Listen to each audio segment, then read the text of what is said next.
Our ocean is dying and we are killing it. But we can still save it. In this video, I will introduce you to the Startups for Ocean project. How startups will help us save our ocean. I will tell you about who I am, what is Startups for Ocean, why Startups for Ocean, why now, and how you can get involved.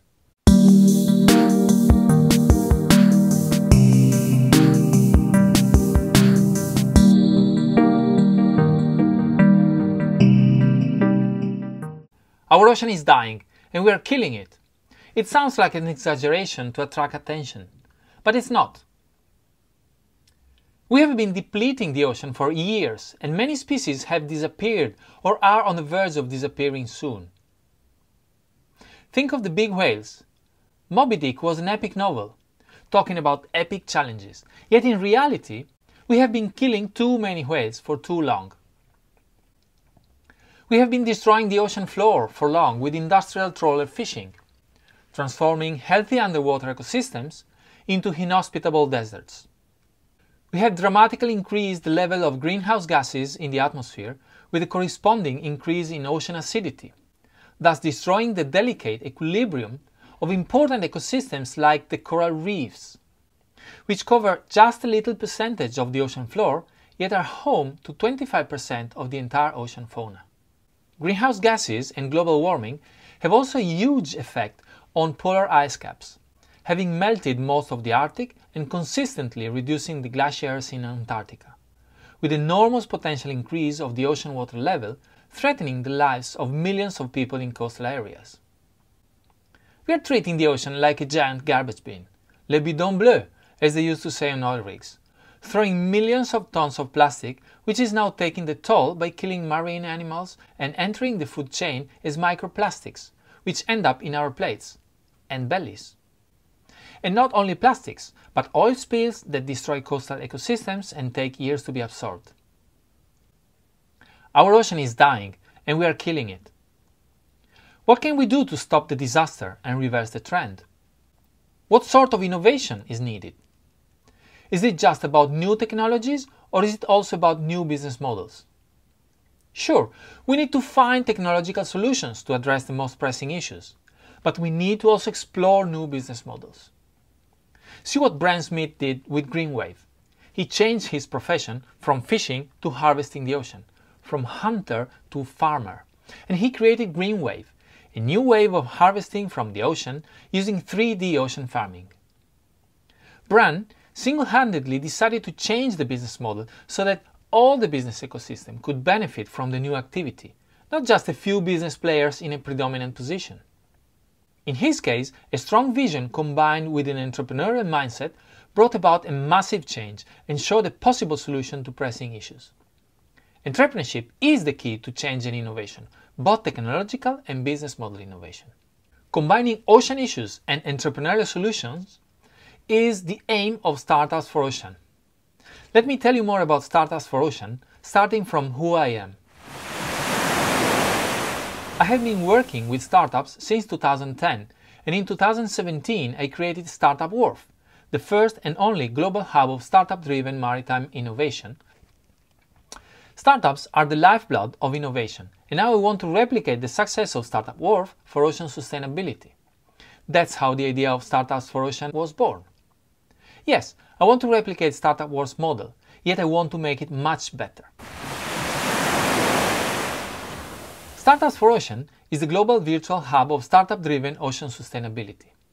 We attract and support startups and scale-ups active in ocean sustainability in all of its facets, from aquaculture and fisheries to renewable energy, from ocean preservation to ocean cleanup, and so on.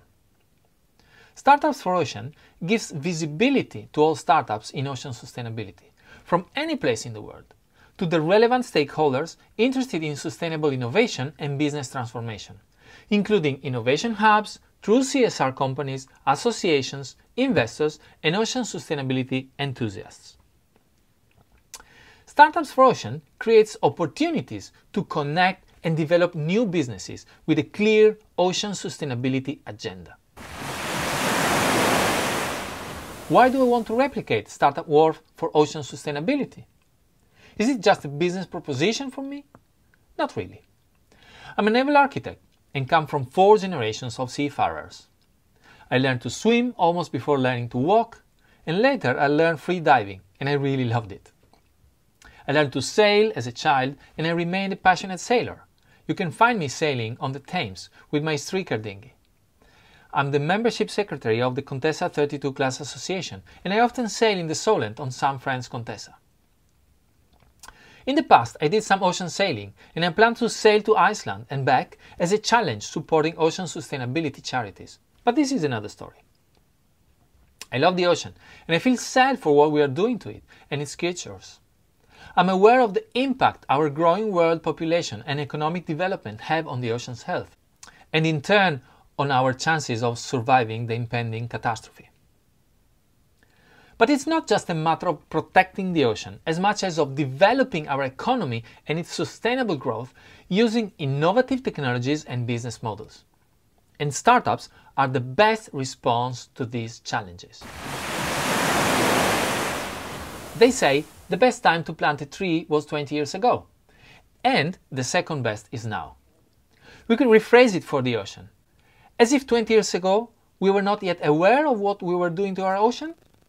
Actually, even 50 years ago, we were already aware of the negative ecological impact of many of our activities. Let me tell you a story within a story. I'm an avid reader of sailing books, and the sailor that I most admire is Bernard Moitessier, a man who loved the ocean above everything else. He was part of that group of crazy men who in 1968 set off to circumnavigate the globe solo and non-stop. After rounding Cape Horn and with a serious chance to compete for the podium, he instead decided to abandon the race and kept sailing east, round the Good Hope again, and over to Australia to finally reach his paradise in Tahiti a few months later. In his diary, he speaks sadly about what humanity was doing to the ocean at that time and refers to a book by Jean Dorst, Before Nature Dies. That book was published in 1965. Yet at that time we didn't want to listen, and we kept accelerating consumption and pollution at an incredible rate till today. Sure, someone could say that the ocean managed to survive after all, so Jean Dorst's cry was excessive and premature. Well, maybe, but now it is clear that we have reached the tipping point. Now it is really the last chance we have to hope to revert the dramatic changes that we have forced on our oceans.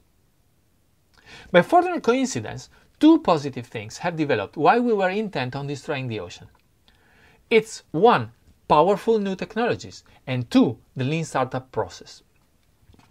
New technologies spawning artificial intelligence and machine learning, communications, energy storage, biotech, Internet of Things, augmented reality, and you name it. These technologies make possible things that would have been unthinkable of just a decade ago or less. And the lean startup process, developed in the early 2000s, it is the fastest way to test, validate, and develop innovative ideas, both products and business models.